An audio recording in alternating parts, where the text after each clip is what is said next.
si cause yi immigration clandestine bi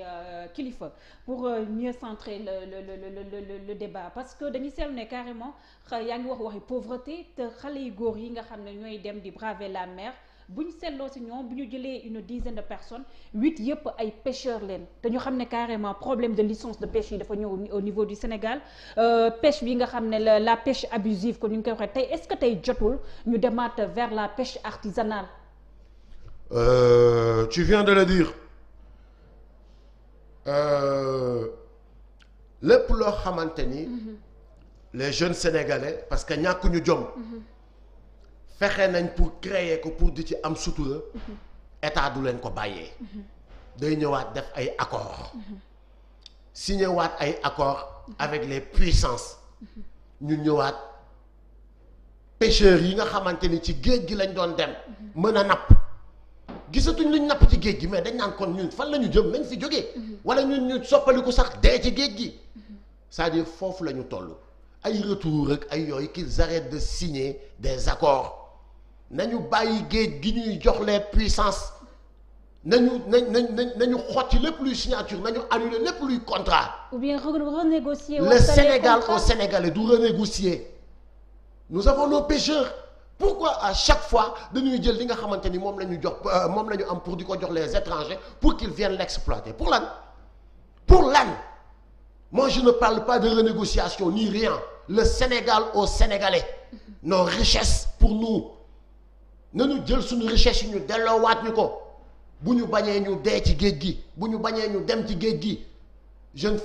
du ma bokk ci ñi nga xamante ni dañuy sensibiliser ou di conscientiser les jeunes naan leen non toog leen dugg na fi génn fi. mais il faut aussi qu'il faut que l'on sensibilise les jeunes aussi hein. Parce que certes fekkee sa état dafa faillir à sa mission. njàpp bi tey xam nga fii le problème des Sénégalais mooy dañuy fekk kiy jooy ñu naan ko noppil. te war a dem ci ki koy dóor naan ko ne ko bàyyil dóor yi. mais songu géej bi aussi du solution bi aussi kilifa. je ne dis pas que c'est la solution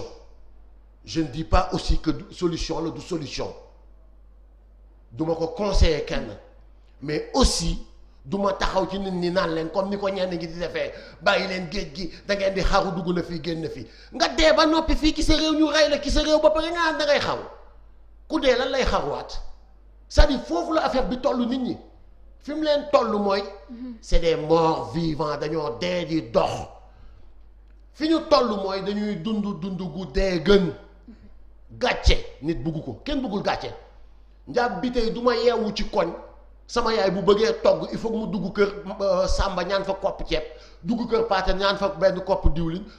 almet bu ñu taalee sax dañ koy àbbi ji extrême pauvreté fi nga doon dem di ko fa yaakaar di ko fa wut muy ci géej gi di napp say jën ñu jël lépp jox ko ñoo xamante ni ñeneen ñoo koy exploiter espoir saa bu nekk ñu dealer avec les ONG ñu dealer avec Union européenne ñu dealer ak G7 ak ñu kum ci mën a doon ñu jox leen ay milliards ñu jëlaat milliards yooyu sàccaat ko séddoo ko seen biir jëlaat milliards yooyu di ko alimenter wante seen biir donc problème bi foofu la. avant de dire aux jeunes d'arrêter de partir nañ leen taxaw ñu régler le problème bi leen di demloo mooy sàcc gi suñu politique yi nekkee Macky Sall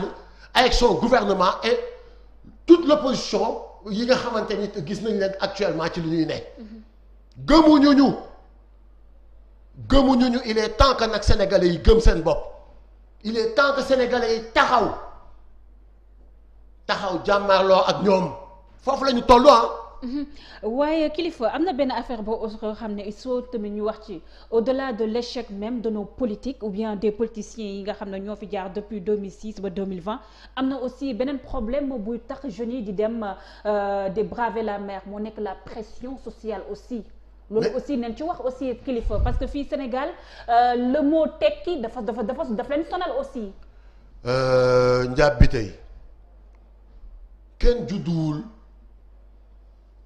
pour dund ba benn instant nga dem dugg ci géej dee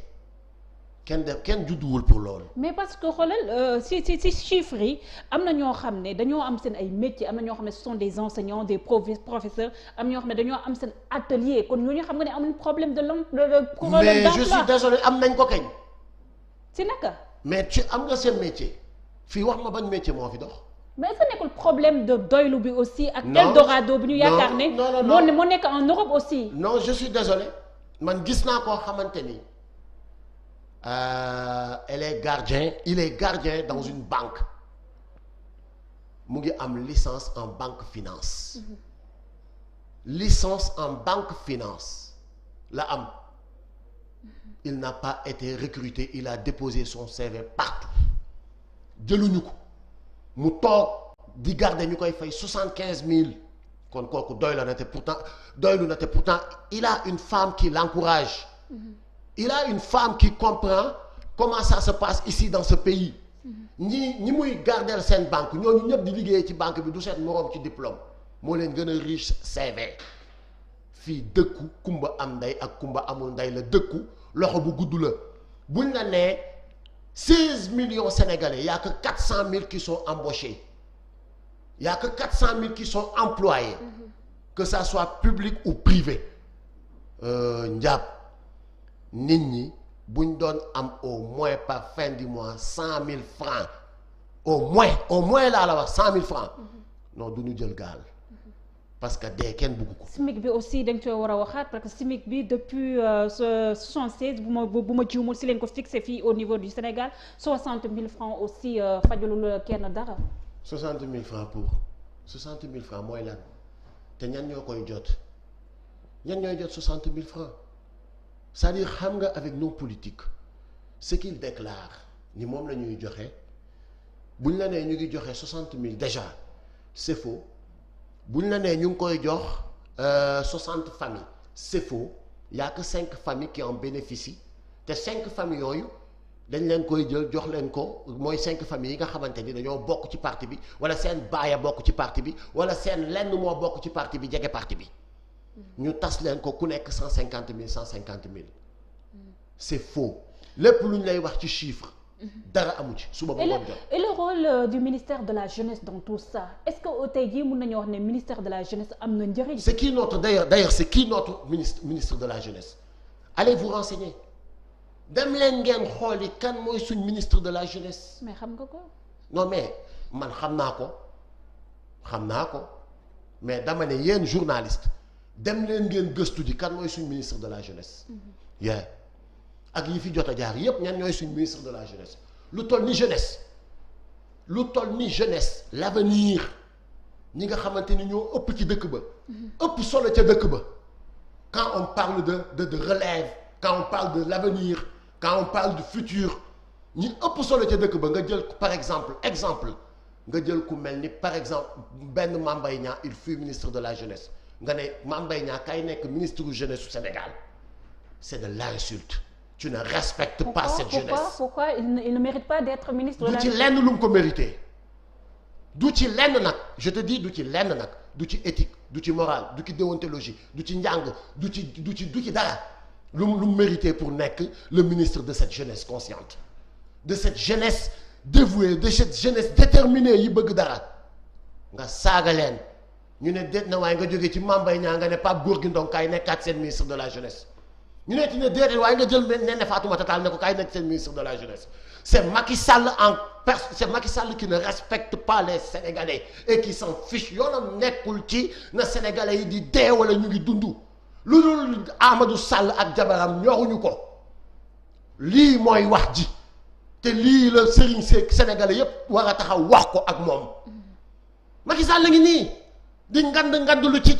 une bi ñu naan woy le leader de kii Macky le génie Macky ki bii tas parti mooy li gën a yomb soxlawul ngay nekk un génie pour corrompre un politicien tu n'as pas besoin d'être un génie benn Idrissa Seck par exemple bi nga xamante ni bugguma woon sax mu dugg ci suñu débat mais il le faut benn Idrissa Seck par exemple bi nga xamante ni pour se faire un coach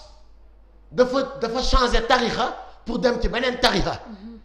kuy transhumer de tarixa à tarixa kooku bu xëyee transhumer de parti politique à parti politique war na nekk un événement ça doit être un non-événement. Pourquoi? Mais attends kuy fowee ak quelqu'un qui triche avec la religion quelqu'un qui n'est pas honnête avec la religion quelqu'un qui a une lâcheté avec la religion mais kooku bu xëyee am cette malhonnêteté cette même lâcheté avec affaire u parti politique loolu war na nekk un événement. mais il a Idrissa Seck moo fen par exemple dafa mel ni nga ne xaj bi moo mbaw parce que c'est un politicien Idrissa Seck moo transhumé dafa mel ni nga ne mbaam mi moo ne ŋaax parce que c'est ce qui est normal. mais est-ce que li waroon a nekk événement te dama ciy attirer waat l'attention des Sénégalais. mooy bu ngeen xëyee ñëwee leen politicien bi waxi daawam bi ak bi ren bi biñ ko méngalee bokk la nit ñi dañ war a jubiler. parce que dañ war a wax gulleet bi ñu juddoo ba léegi lan la ñuy dégg politicien bi mu fi jaaree daaw wax bi mu waxoon bi mu jaaree ren daf ko changé loolu la ñuy dégg donc on est habitué à leur mensonge on sait que pour être un bon politicien il faut être un bon menteur et un grand menteur. Quelqu'un qui n'a pas de vergogne. est-ce que nekk c'est le peuple sénégalais qui est amnésique bëgg ku koy nax aussi. mais loolu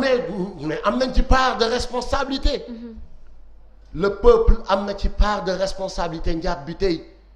parce que ñooy bëgg saa su nekk di fal ay ñoo xamante ni tekki wuñu dara démb ak tey les plus grands chômeurs de ce pays kenn ci du la ne li laay liggéey benn waay daf ma ne wéy ma dégg ñuy werante noonu Idrissa Seck li mu yoroon a jeex moo tax mu ñëw mu ne non li mu yor mënut a jeex may leen yéen bi ngeen juddoo ba tey lan ngeen xam ci Idrissa Seck que ni politicien la bi ñu commencé di ko dégg ni am na xaalis ak yooyu politicien la ñu def ko fi premier ministre bi ñu ko fi dénkee bi ñu fiy defee kii décentralisé mu sàcc 44 milliards 44 milliards dëgg la bëri na mais ak train de vie bi Idi di mëne ak ay doomam ak njabootam pendant 16 ans su dollikuwul dafay jeex pendant 14 ans am sorry bu fekkee day génn te du dolliku dafay jeex fi may bëgg a waxee mooy maanaam Idrissa Seck n'a pas de travail amul liggéey xaalis bu mu sàccoon di ci dem élection di ci opposé wu di ci entretenir boppam train de vie wam ñëpp gis nañ ni mu demee woon xaalis boobu au bout de 14 ans dafay jeex. mais